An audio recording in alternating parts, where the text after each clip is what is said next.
Oh, hello, this is Tak Chung from Walk with Tak. Welcome to my YouTube channel. If you enjoyed this video, please like, subscribe, and share.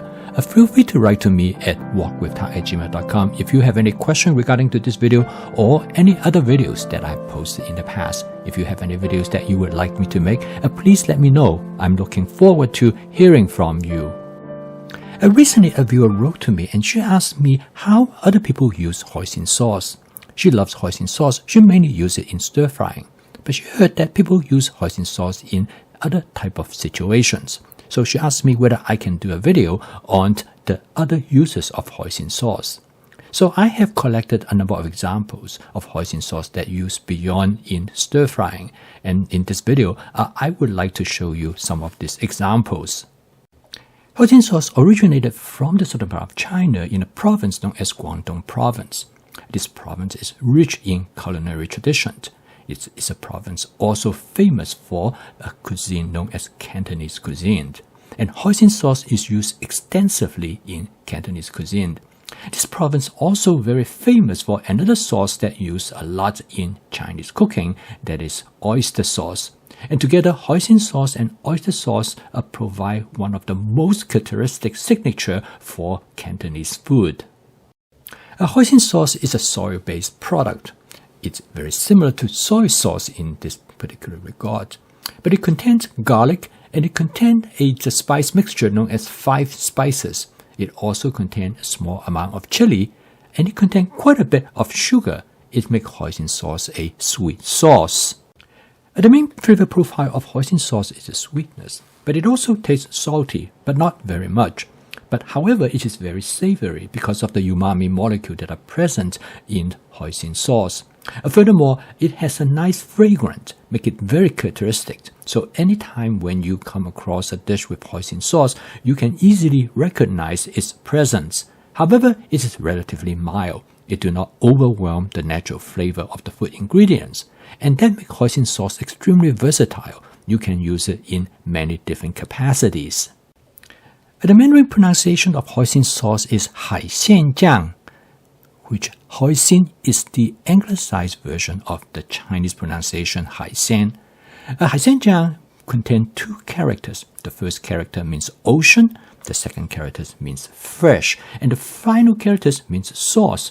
So if you translate directly, it means seafood sauce. But in many ways, hoisin sauce has no seafood association with it. There are no seafood components. Hoisin sauce is a vegan sauce. It has no animal protein in it. This is unlike with oyster sauce, which contains oyster extract. Today, hoisin sauce is available on most American supermarket shelves. For example, you can buy hoisin sauce at Walmart, and hoisin sauce also found in many Asian grocery stores. The reason that hoisin sauce is so popular is because its versatility. One example which I like to show you is that Helen learned how to use hoisin sauce in one of the cooking classes she have attended. She learned that you can make a salad dressing use hoisin sauce. When she make an Asian sesame salad dressing, she adds a small amount of hoisin sauce to the salad dressing. And she found that very attractive because it provides a slight sweetness and it also provides excellent flavor. It enhances the umami flavor of the salad dressing. Helen told me that anytime when she wants her salad dressing to have a slight Asian touch, she will add hoisin sauce to it. This gives the salad dressing a more exotic flavor to it. And she found that she can always vary the amount of hoisin sauce that she adds to the salad dressing. And she actually has suggested to many of her friends to use hoisin sauce to basically jazz up their salad dressing. And the end result is that they find this salad dressing to be more satisfying because the flavor tends to be more complex. However, one of the probably most popular use of hoisin sauce is to use as a dipping sauce. For those of you who have been to Asian restaurants, such as Chinese restaurant or Vietnamese restaurant, when you had dumplings or pot stickers, they often provide you with a dipping sauce. And quite often, this dipping sauce are contained with a small amount of hoisin sauce. This gives the dipping sauce a little bit of a sweetness.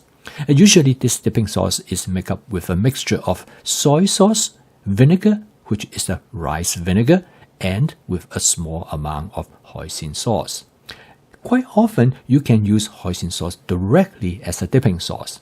In many restaurants, such as Chinese restaurants or Vietnamese restaurant or Thai restaurant, they actually will have a bottle of hoisin sauce right on the table, which you can pour into a plate and use it as a dipping sauce for many different type of food ingredients. Most popular is to use a dipping sauce for pot stickers or dumplings. Quite often, you can also add it to a noodle dish directly. And my friend Owen really loves hoisin sauce as a dipping sauce. He actually uses it for dipping his French fries. And quite often that this is the sauce that he prefers over ketchup. So he always have a bottle of hoisin sauce in his refrigerator that he uses as a dipping sauce. And my friend Isabel told me that there's another use of hoisin sauce that she discovered during her recent travel in China. She found that in the KFC over there, they have a wrap, which is very similar to the regular breakfast wrap. But in this wrap is used for wrapping chicken with scallion. But the sauce using in this wrap is hoisin sauce. And she really enjoy using hoisin sauce in the wrap, which makes it into an Asian wrap.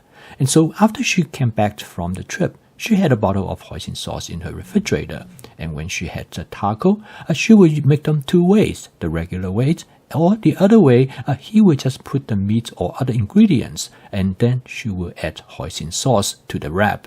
And the end result is that she find that it provide her with the diversity in able to make the wrap more interesting, and she can rotate and between the two of them. With its sweetness in hoisin sauce, it creates a perfect complement with oyster sauce in create a umami flavor in almost any dishes. Now, oyster sauce is savory, but it's also salty, whereas hoisin sauce is savory, but at the same time is sweet. When you combine them together, they create a perfect teriyaki sauce, because teriyaki sauce is usually that is salty, sweet, and savory. And when you use oyster sauce and hoisin sauce, you can vary the ratio between them, and that will allow you to achieve the desired saltiness or the sweetness that you want in your teriyaki sauce. The end result is that you can create many different versions of teriyaki sauce by simply varying these two versions. Steve has been using these two sauces in creating teriyaki flavor in almost all his dishes.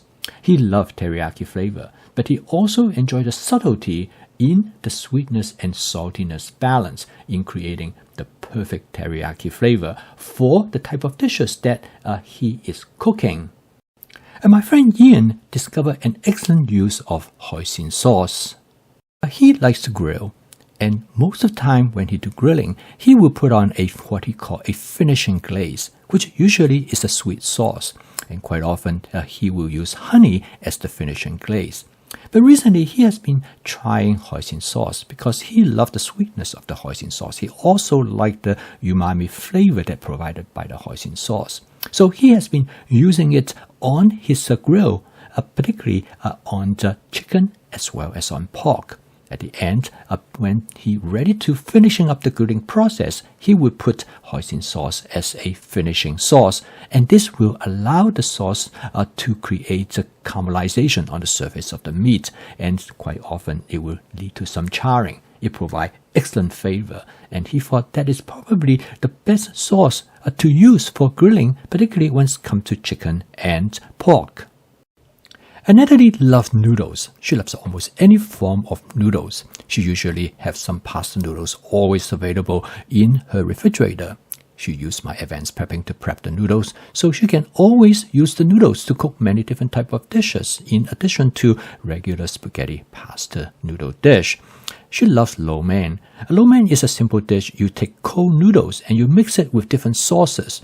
And sometimes you will add scallion or add some of the vegetable to the lo mein. And she have tried many different sauces to create lo mein. And one of the favorite sauce that she used is hoisin sauce. She will use hoisin sauce quite often in combination with either soy sauce or with oyster sauce. Sometimes she will also add a spicy sauce such as a sriracha sauce. using this approach, you find that the hoisin sauce is really the main sauce to give the lo mein the type of flavor that you love. Since hoisin sauce is a relatively mild dipping sauce, you can use it by itself or in combination with other types of sauces. So as here, I have given you some examples. Started with Helen used hoisin sauce in making salad dressing. In the case of Owen, using hoisin sauce as a dipping sauce for pot stickers and dumpling. And Isabel used hoisin sauce in a taco wrap. Steve using hoisin sauce together with oyster sauce to create teriyaki flavored dish. And Ian using hoisin sauce in his grilling. And Natalie using hoisin sauce in her lo mein. So as you can see, the possibility is almost infinite. And hoisin sauce is truly a versatile and flexible sauce that allows you to use it in many different circumstances. So I would recommend you to get a bottle and give it a try. And you will find that you will continue to discover the many things or many dishes that you can use hoisin sauce to. And by including hoisin sauce in your home cooking, you will be able to achieve flavor complexity in your dishes. It is important that having flavor complexity will allow you to create faster satiation, and the end result is that it will reduce your calorie consumption. I post a video each day to help you to make home cooking as part of your daily routine using my fast cooking system so that your home cooking can be practical, efficient, creative, and fun. If you'd like to learn more about my fast cooking system, please subscribe to this YouTube channel. So keep on cooking, and I will see you tomorrow.